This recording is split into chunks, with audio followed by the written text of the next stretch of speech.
There's no excuse for the kind of violence that we saw yesterday. When individuals get crowbars and start prying open doors to loot, they're not protesting.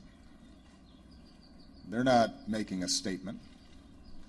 They're stealing. My understanding is you've got some of the same organizers now going back into these communities to try to clean up in the aftermath of a handful of protesters, a handful of criminals and thugs who tore up the place. That is not a protest. That is not a statement. It's people, a handful of people taking advantage of a situation for their own purposes, and they need to be treated as criminals. When they burn down a building, they're committing arson. And they're destroying and undermining businesses and opportunities in their own communities that rob jobs and opportunity from people in that area. The violence that happened yesterday distracted from the fact that you had seen multiple days of peaceful protests. What those community leaders and clergy and others were doing, that is a statement. That's the kind of organizing that needs to take place if we're going to tackle this problem, and they deserve credit for it, and we should be lifting them up. This is not new. It's been going on for decades.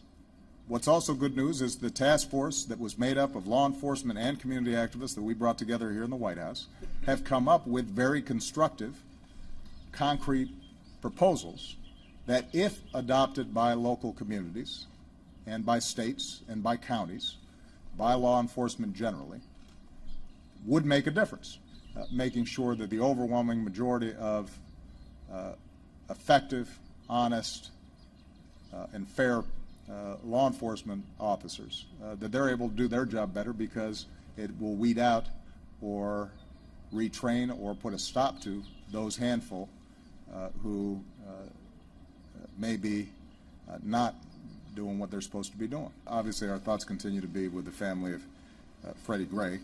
My thoughts are with the police officers who were injured in last night's disturbances. It underscores that that's a tough job. In those environments, if we think that we're just going to send the police to do the dirty work of containing the problems that arise there without, as a nation and as a society, saying what can we do to change those communities, to help lift up those communities and give those kids opportunity, then we're not going to solve this problem. And we'll go through the same cycles of periodic conflicts between the police and communities, and the occasional riots in the streets, and everybody will feign concern until it goes away, and then we go about our business as usual.